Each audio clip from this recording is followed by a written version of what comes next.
Gotta love what our man Chris Kobach, the Kansas Attorney General, did yesterday, issuing a very important and critical opinion saying that Johnson County, Kansas, cannot just go ahead and try to renew a sales tax and put it in towards something different. Good morning. It's 6:05. It's great to be here on KCMO Talk Radio, 95.7 FM, and streaming on the KCMO Talk Radio app. So for the last better part of 10 years now, Johnson County has had a quarter-cent sales tax.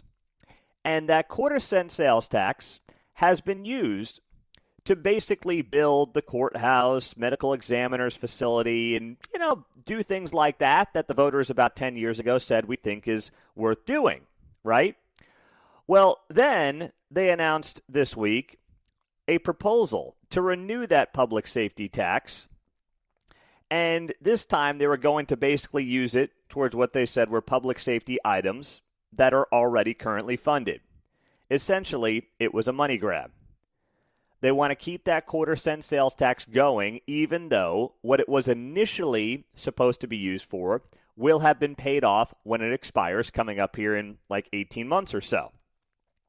But they wanted to have this quarter-cent sales tax continue to come into their coffers because why not, right? It's something we talk a lot about on the show. Cities and counties right now, not just around Kansas City, but around the country, are abusing their citizens through high taxes, increased property taxes. The sales taxes keep going up. It's happening everywhere, and it's happening well beyond the rate of inflation. So this was an easy way, the Johnson County Commission thought, to keep this quarter-cent sales tax coming into their coffers. Well, Chris Kobach came out and said, not so fast. So Kobach put out a statement here and put out an opinion. He said imposing new taxes on the people of Kansas is something that can be done only under tightly limited situations and as specifically allowed by Kansas law. He says Johnson County is breaking the law by imposing this new tax for this purpose. And Chris Kobach will be on the show coming up at 7:05, 1 hour from now, here on KCMO. He says the Johnson County Board of Commissioners sales tax ballot proposition is not within the scope of the board's authority, and any measures that exceed the board's authority are null and void. He's basically saying the county cannot extend this sales tax and now say they're using it towards public safety because you knew that would pass, right? I mean, you put anything on the ballot in Johnson County that is going to claim no new taxes, it's just a tax renewal that's now going to go to public safety, you'll have Democrats and Republicans both vote for it. But what if these things are already funded, which they are? They're not going to tell you that when they pose the question on the ballot, but that's something that needs to be brought up in the conversation. So Senator Mike Thompson, our good buddy out in Shawnee, former Fox 4 meteorologist, of course, he's now in the state Senate, he brought this to Kobach's attention, and Kobach issued this opinion. And good for Kobach, because Johnson County's finances are out of whack and completely out of control. And when you look at this from the standpoint of what this means going forward and how bad things are right now in Johnson County in particular, you've got a situation where you have a budget that has gone from $900 million in Johnson County to now $1.9 billion. That's right. That is what it costs to run Johnson County, Kansas. It has doubled in about 6 years. The 2020 budget was under $1 billion. Now the budget for Johnson County, Kansas is at $1.9 billion. That is crazy. I can't believe that we're sitting here talking about a budget that's doubled in basically half a decade. I mean, you look at your own situation, right? You look at how much people have been squeezed around here by property taxes. You look at what's happened just with inflation across the board in this country the last 5 years. And your county, Johnson County, we give Jackson County a lot of grief because they're totally incompetent. But you're talking about a county that is now running on a $1.8 billion operation. That's insane. That's absolutely insane. But it's something right now that a lot of people are out there saying, you know what? It's time to rein in Johnson County. And it is time to rein in Johnson County. It needs to happen. So I hope that this is a step in the right direction. I hope that the Johnson County lawmakers look at what Kobach put out, look at his opinion, and said, okay, we can't do this. This quarter-cent sales tax needs to be reined in. This quarter-cent sales tax needs to expire. It will have paid for what it was intended to pay for 10 years ago, and now we can actually give a slight tax break to the people of Johnson County. That would actually be welcomed, and I hope that Mike Kelly and the rest of that board considers it. I'm not going to hold my breath over it. I'm not going to sit here and suggest that we're in a position that Johnson County suddenly becomes really fiscally responsible with our tax monies. I'm not going to go that far, sad to say. I wish I, could say that with confidence. I can't say that with confidence, but I'd like to think that enough people are hopefully going to reach out to their commissioners and say enough's enough. We paid for what you wanted us to pay for. We agreed to this tax. You don't get to just roll it over to something else and claim it's for public safety, which is what they always do. That's why every time you get a new tax, any kind of sales tax that is introduced, it is very rare that you see a city, county, or state government actually roll it back and let it expire once it pays off what it's supposed to pay off. They always find something new and something shiny and something that sounds really good to dump it into next. What it really does is goose up their bottom lines in a big way. That's what ends up happening, John. In Kansas, no. Yeah. Right. Now, there was a component to the public safety thing, too, I think, as well, in Frank White's letter to Governor Kehoe. Interestingly enough, I thought, oh, that's interesting. He was proposing the 3/8-cent sales tax move on in that letter, right? Except the Royals didn't get any money. That was kind of the main news. The Royals weren't getting any of that, but there was, I think, a public safety part to that one. Yes, there was. It's smart politics, right? Because who doesn't want good public safety? I mean, it's when Kansas City votes on its earnings tax. What do the elected leaders always say? You got to extend the earnings tax because that's what pays for the cops and the firefighters and first responders. It's like, well, okay, I guess I got to vote for it.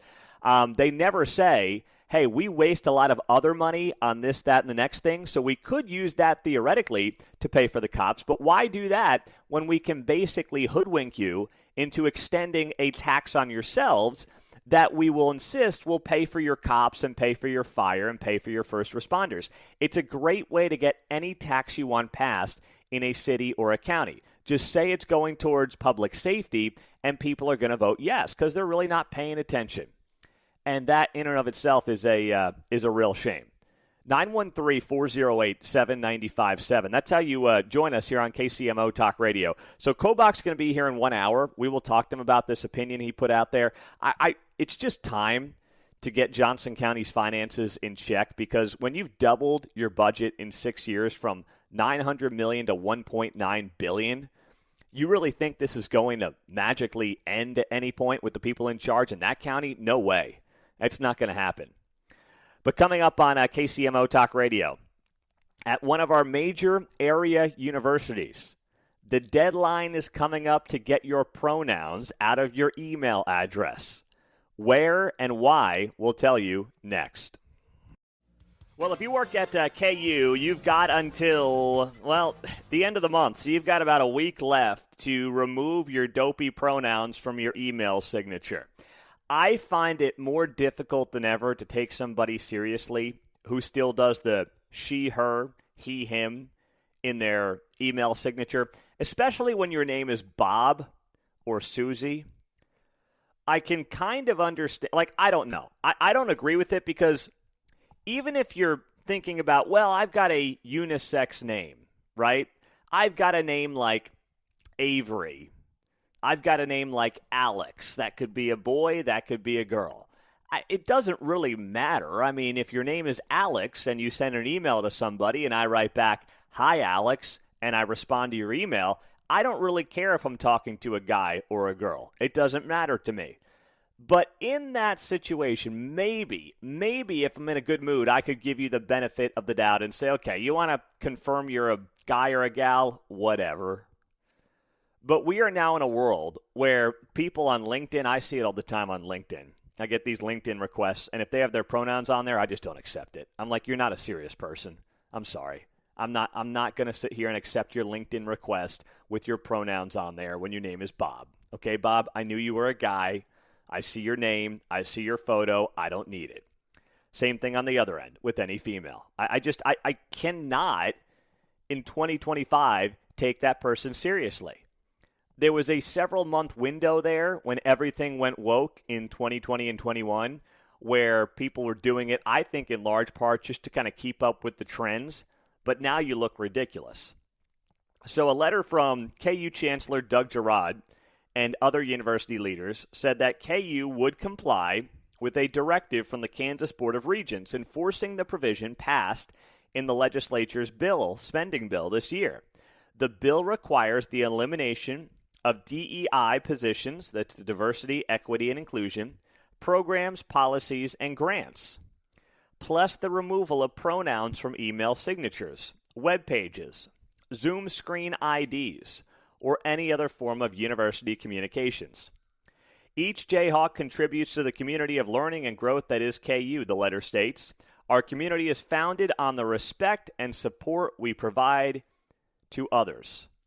So you've got 8 days there at KU to get rid of your pronouns. Now, information about the Office of Diversity, Equity, and Inclusion is no longer available on KU's website.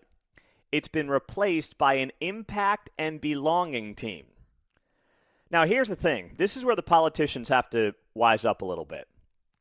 If they have just masked DEI under a new name, Impact and Belonging, then you've got to make sure, you've got to go out there and you've got to make sure that this is not just DEI in sheep's clothing. You've got to, if you're KU in that spot, you have got to make sure that this is, or if you're the Kansas State Legislature, you have got to make sure that this is not just a way to get around DEI by calling it something else. While the politicians go out there and do victory laps and all these guys running for governor next year and gals running for governor are like, yeah, we got rid of DEI in Kansas at our universities. Well, did you really?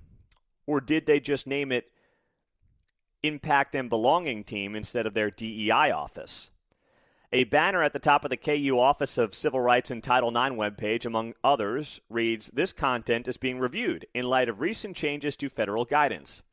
So here's the thing. Why would that be on the Title IX webpage?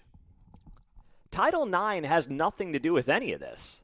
Title IX is obviously admirable. Title IX is something that we should be, I think, bragging about and still supporting because it was the woke faction of our culture that really tried to destroy Title IX. We want equal opportunity for women. We just don't want men being women or pretending to be women and then infiltrating their locker rooms and infiltrating their sports. Sorry, we don't want that. Most people don't want that. That's like an 80-20 issue. So why KU would then take down its Title IX webpage as if somehow the legislature was going after Title IX, I actually think what the legislature has done in Kansas is try to protect Title IX and try to protect women. That's what they've tried to do. So and we've got a great audience, a growing audience now in Lawrence with our 95.7 FM signal blasting loud and clear out that way. If you are dealing with a lot of Lawrence faculty, maybe just let them know that those pronouns that I'm sure a lot of them still use needs to be gone by the end of this month. And that's only 8 days away. Now, speaking of this very topic, the U.S. Olympic team and the Paralympic team, they have all put bans on transgender athletes in their sports. They are falling in line with an executive order from the President of the United States, banning men from women's sports. The committee quietly updated its eligibility rules this week, adding a paragraph to its 27-page athlete safety policy.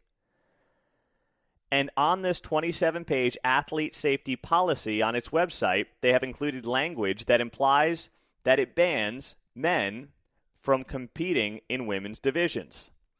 Now, the president signed this executive order back in February. It was the Keeping Men Out of Women's Sports executive order. also known as Executive Order 14201.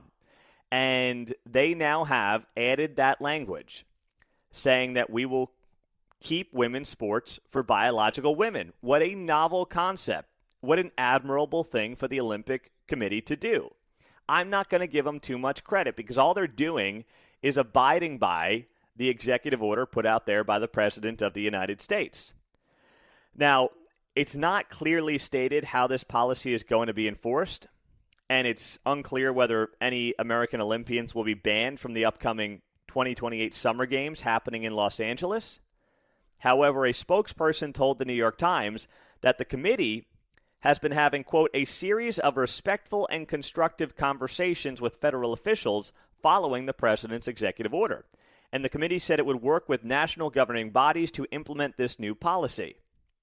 The statement read, as a federally chartered organization, we have an obligation to comply with federal expectations. So this is not something that the Olympic Committee is doing because they want to. They're doing it because they know they have to. And this is another one of those things that if Donald Trump did not win on November 5th of 2024, we would be in a world where, who knows, as we get set for the 2028 Olympics under a theoretical President Kamala Harris in her home state of California, how many dudes would be winning Olympic medals, at least from the United States of America, under the guise of being female athletes? What would that have looked like in this country while she's celebrating them as they take the podium? I mean, I can visualize it right now, can't you? So this is not the biggest thing. It's not the most important thing. But whether you're a father of 3 daughters like me, or you're just someone who cares about fair competition in women's athletics, this is one of the many great wins we've had over the first 6 months of this administration. Pete Mundo on KCMO Talk Radio. It is great to be here on a Wednesday morning on 95.7 FM. We are always streaming on the KCMO Talk Radio app. We've got a busy Wednesday ahead. We have the 6 at 6 coming up in 15 minutes. The top 6 stories that you want to know about in the 6 o'clock hour. Chris Kobach will be here right after 7 o'clock after he slaps down Johnson County, Kansas, and more coming up right after the news. Rising property taxes are hurting Kansas. As will our colleague Andy McCarthy, coming up at 2 o'clock on 95.7 KCMO. Doc Marshall, I mean, he's on Fox News all the time. Now he's going on with our buddy Guy Benson later this afternoon. Hope you'll be listening to that 2 to 5 here on KCMO Talk Radio, 95.7 FM. John, you'll get a kick out of this. Speaking of Roger Marshall, I got a request from his team to have him come on the show next Monday. Mm-hmm. Because guess where he is going to be on Monday? He is going to be in St. Joe at Chiefs camp. And he wanted to do a live check-in with the KCMO audience. I guess he's going to let us know how Mahomes and Kelsey and the boys are looking on Monday from Chiefs camp. So he's already fired up for that hit here on KCMO next week. How about the doc? He's nationwide here. He is, man. He is. He's great. So we'll talk to Marshall next week. Today you can hear him on the Guy Benson Show coming up at 2 o'clock. So speaking of the Chiefs, yesterday you had Mark Donovan talk to the media, and naturally the future of the stadium came up. And there were a couple of things that stood out to me in comments from Mark Donovan. Now, as you know, I've been doing some shows remotely here this week, so I want to just read you the quotes. I don't have the audio in front of me. But the theme here is that the consideration between Kansas and Missouri is really about the fans. And that's bull. None of this is about the fans. Never has been. And listen, they're a business. They're allowed to do what they think is in the best interests of their business and their bottom line. But please, please don't piss on my leg and tell me it's raining. None of this has anything to do with the fans. Vahe Gregorian wrote this piece in the Kansas City Star today, headlined, "Would Dad Want Us to Stay? Lamar Hunt's Chiefs spirit permeates Arrowhead debate." And as you scroll through this piece, there are quotes from Mark Donovan, where Donovan talks about how basically when they started this whole process about potentially leaving Arrowhead, do we upgrade it, what do we do? they did basically a poll amongst the family. And they said, hey, what do you want to do? Is it worth our time to actually explore leaving Arrowhead Stadium? And while you did not get a direct quote here from Mark Donovan as to what siblings said what, there were two siblings that gave two critical answers that basically said to Donovan, go explore Kansas. One sibling said, quote, Dad was the one who moved us from Texas, implying, we can go anywhere, theoretically. We're not married to this location. Another sibling chimed in, according to Donovan, and said, Dad would want us to do what's best for our fans. There is no doubt in my mind that if it was truly first and foremost about the fans, they would stay exactly where they are. You tell me differently at 913-408-7957, but there is no doubt that when you talk about the cost of going to a game, when you talk about the comfort in going to a game, unless you sit there and say, I run a Fortune 1000 company and I want a nicer suite, which is not 99.9% of the fans, or you say, I want a dome because I don't want to be cold anymore or I don't want to be rained on anymore, which I suppose is your prerogative, but once again, that comes with additive cost. There is no one who can make the case that building a new dome stadium in Kansas is better for the fan. Even if you say, I want a climate-controlled environment, that comes with a cost. Any new stadium in Kansas is going to cost more money for the fan. Now, maybe you say, that's worth it to me. I can afford it. God bless you. The average fan who is stretched pretty thin to maintain season tickets at a time when this team is playing in multiple Super Bowls in a row, hosting AFC championships seemingly every year, that comes with increased ticket prices naturally. That's happening right now. And if you talk about opening up a new stadium, I've seen this all over the country. You can read about it. Maybe some of you have lived it. I remember early in my career when I was working back east, the Jets and the Giants opened up their MetLife Stadium, the new football stadium, Giant Stadium. And what did they do? They implemented PSLs, personal seat licenses. And those personal seat licenses basically were like a country club membership. You paid thousands of dollars for the rights to then go buy your season tickets. So kind of like a country club where you pay a few, whatever it is, depending on the club, could be a few thousand, could be tens of thousands of dollars, could be, in some cases, hundreds of thousands of dollars for the right to join the club. Same thing with this personal seat license. You would pay thousands of dollars potentially, or hundreds, for the rights to then buy your season tickets.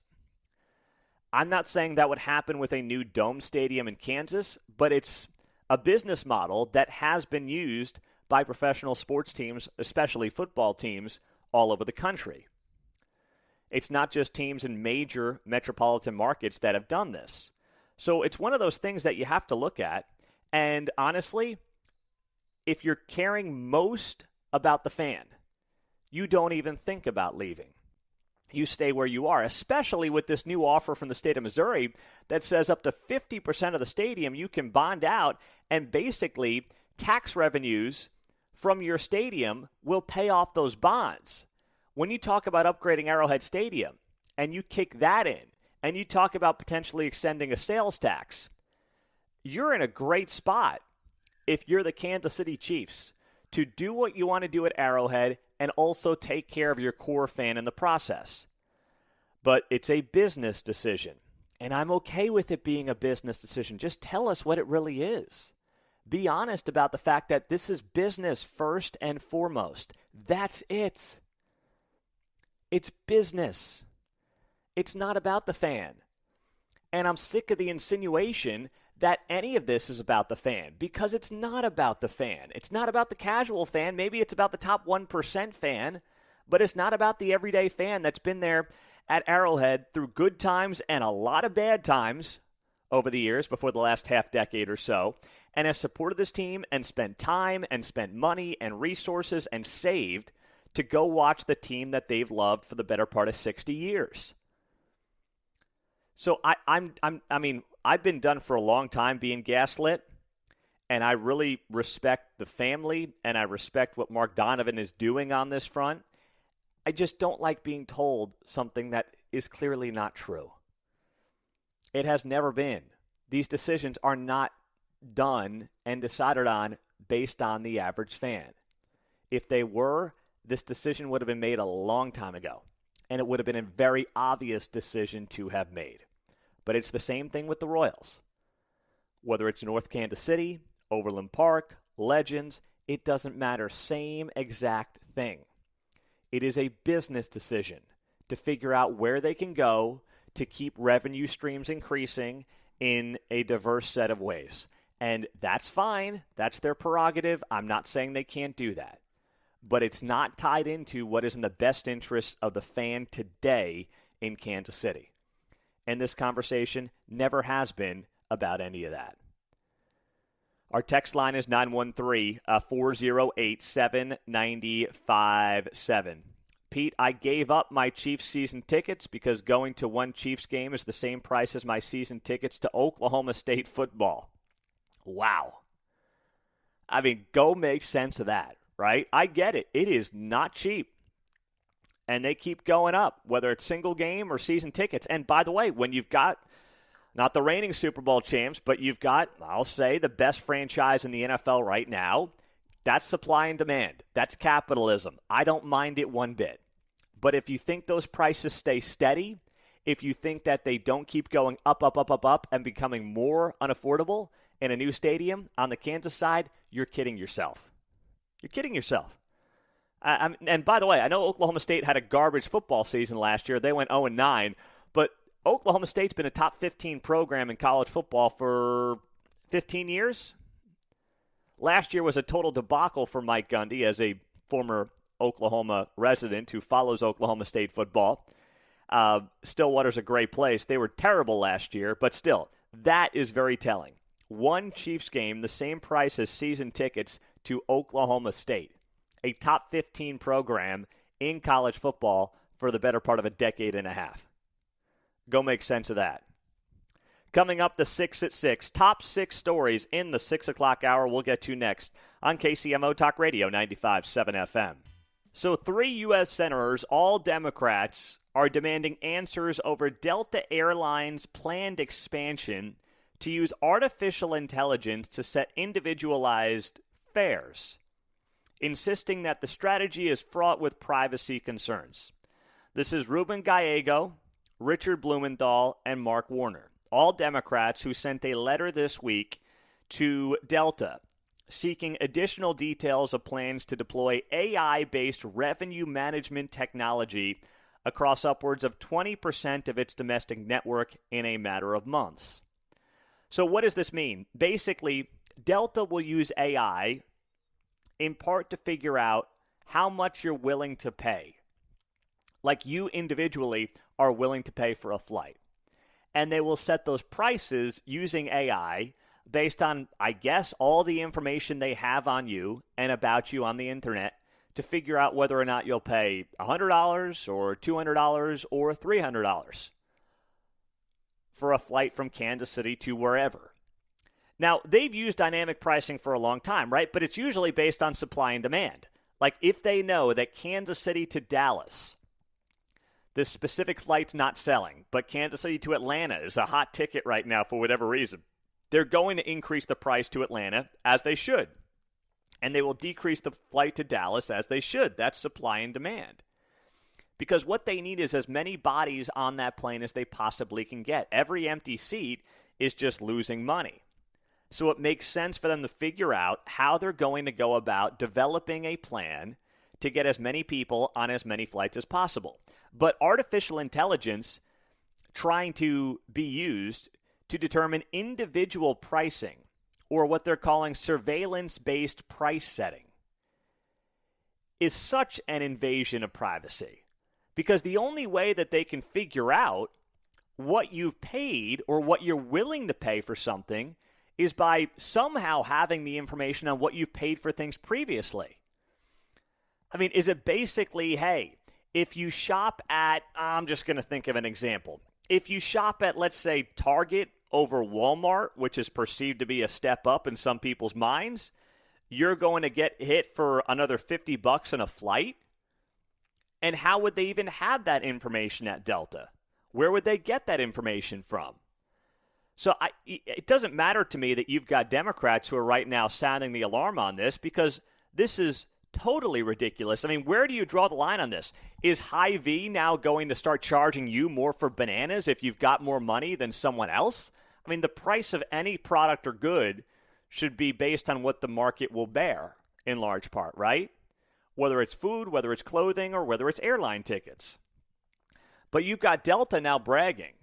And they said this, their president said this in a July 10th earnings call, that right now about 3% of the airline's domestic ticket prices are set using artificial intelligence.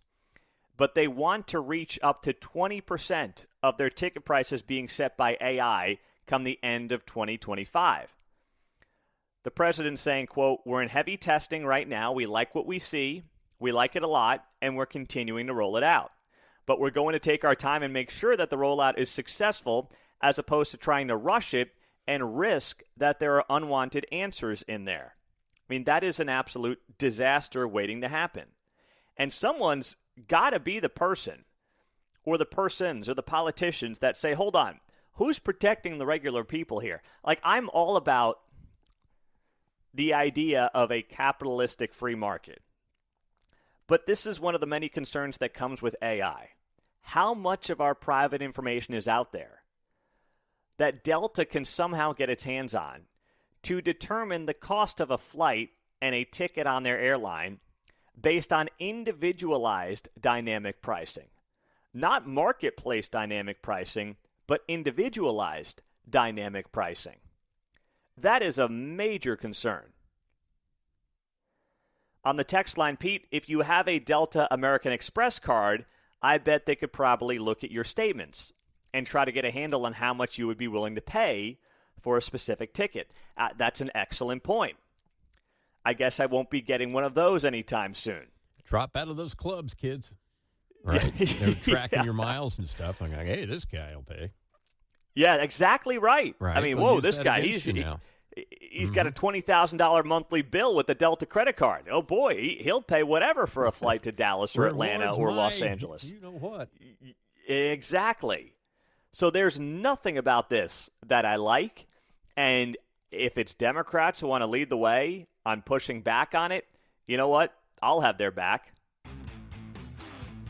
Well, John, we got an update here on our good buddy Mark Van Sickle, who is standing in for Ted Lasso filming this week. Uh-oh. Mark is going to hop on the show in a half hour at 8:05 and give us an update as to what's going on, all right? Excellent. I just heard from him. He's, been MIA. Here's what he told me. I couldn't believe this last night. He told me last night that he does not find out until sometimes midnight where he has to be the next day and what time he has to be there.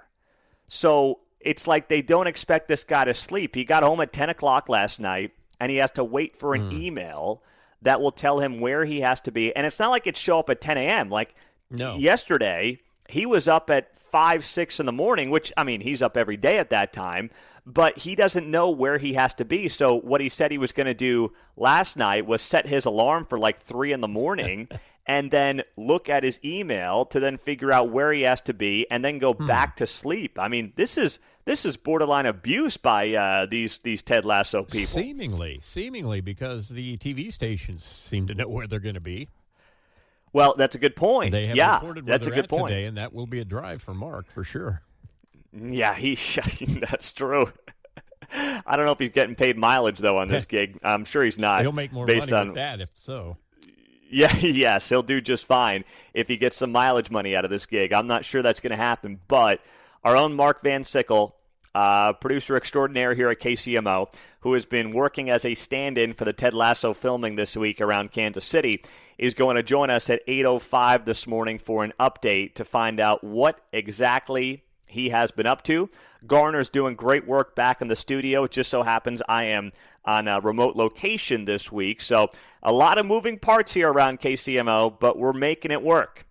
Now, someone else who's making it work, who I appreciate, is Faris Farasati, who is running for mayor of Overland Park against the incumbent Kurt Skoog.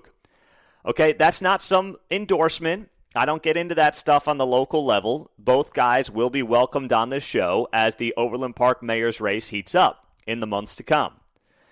Faris Farasati is probably a long shot, if I'm being totally honest here, and I will be nothing but that on this show. Kurt Skoog has a great chance to win re-election. It is very difficult to unseat an incumbent in a municipal race, especially where most people feel like, hey, the city's doing pretty well. And all surveys would suggest Overland Park residents are, generally speaking, happy with the services of their city. So Faris Farasati, I believe, is a long shot to beat Kurt Skoog in the mayor's race in Overland Park. Kurt Skoog is a heavy, heavy favorite. That being said, I appreciate what Farasati said to Fox 4 yesterday when Jonathan Ketz did a piece on what Kurt Skoog and Faris Farasati, who used to be on the city council and is running for mayor, what both guys had to say on the possibility of the Royals coming to Overland Park and looking at the old Sprint campus. So Faris Farasati was quoted as saying this to Fox 4. I can assure you that not 5% of people here in Overland Park in the vicinity of this area near the old Sprint campus that is being considered for a stadium want it there. Farasati does not believe a stadium would help the quality of life for the people in the city. He said, I am here for peace and quiet, for good education in the schools. The stadium is not responsible for any of these. And he's absolutely right. It's amazing to me. I mean, I could open up the phones right now to those of you who live in and around the Sprint campus, the old Sprint campus there. 119th and Knoll, 119th and Rowe, that whole corridor. You've got beautiful neighborhoods in Overland Park. You've got homes, priced high six figures, upwards of 7-figure homes in certain parts of that part of Overland Park. And suddenly your neighborhood could end up being a cut-through to leave or get into a Kansas City Royals game. Is that what you signed up for? Is that what you want? I don't actually believe that this part of Overland Park is being loud enough in their displeasure. I mean, we'll get phone calls here on KCMO, and we're here for you at 913-408-7957. Your voice, trust me, will be heard by a lot more people right now if you're in that part of town than if you go to a city council meeting or you post on some Facebook page. You will get a lot more run out of it right here on KCMO than you will just about anywhere else you could have your voice heard on this issue. But I always am surprised by how little I do hear from people in this part of Overland Park. And we have great listenership in this part of Overland Park. Listen, these are well-to-do neighborhoods. They care about their communities. They care about their schools. They care about their taxes. And we talk about all those different issues and things right here on this show. But there hasn't been any kind of grassroots pushback that I've seen from any of these neighborhoods in the surrounding area. And it's about time that people start to wake up to what could be happening as the Royals continue to look at the Hesperia campus and wonder whether or not they can put a Major League Baseball stadium there, and then also all the ancillary commercial apartments, bars, and restaurants and things like that. If you want your backyard to be filled with 81 Major League Baseball games a year, and then, of course, a bunch of ancillary entertainment around it, potentially maybe a small music venue, late-night bar scenes, if that's what you want in that part of Overland Park, then just keep your head down and don't say anything. But if you want to at least start some kind of a pushback, or at least having the sense that the city of Overland Park cares about what you think as a resident in that area, it's time to speak up. I mean, it was time 6 months ago when you had another radio host insist that the T's were being crossed and the I's were being dotted on the Royals going to Hesperia. Of course, that person was dead wrong on their reporting. Big mistake there. If Mark was here, he would give his Basset Hound Bob yell. Thank you, John. Thank you very much for that. But you don't obviously have a lot of people speaking up right now. The text line is 913-408-7957. That's how you join us here on KCMO Talk Radio, 95.7 FM, and streaming, as always, on the KCMO Talk Radio app. Meantime, what did the current mayor, Kurt Skoog, say to Fox 4 in this piece? The current mayor said here, there are multiple locations where they could go and where they would fit. So the question is all surrounding the pieces and the parts, the traffic, the parking that we would need to dig into. He adds here, if the Royals would choose Overland Park, I think residents should have confidence that we will take it through our standard process where everybody would have a chance to be heard, knowing that there's a uniqueness to a stadium. I don't really know what that means. It sounds good. Everybody would have a chance to be heard. Well, why don't we start hearing from people now? Why don't we start getting the input from residents now? Why would we delay that? What's the point? That reads to me like a city council that will say and claim they want to hear from the people, but I'm not convinced they actually will want to hear from the people when all is said and done, especially when you have the Commerce Department led by Lieutenant Governor David Toland in Kansas, who is pushing hard to get the Royals to the Kansas side, and the more obvious spot that makes more sense for them is the Hesperia campus over, let's say, the Legends. With that being the case, you're telling me that the Overland Park officials are basically going to tell David Toland, who has been lobbying for this for well over a year now, to go pound sand if the Royals want to go to Overland Park, please. It's going to be a done deal. If the Royals want to be in Overland Park, if they select that site, they will end up there, barring some massive, massive mistakes or pushback or whatever it might be. They will likely end up there if that's where they pick, unless residents in the area start to get ahead and start to organize and start to reach out to their city council and their mayor and people like that. They've got to start it now before it's too late. And all we can do is spread the word and share the message. We can't force anybody to act here, and we're not going to do it.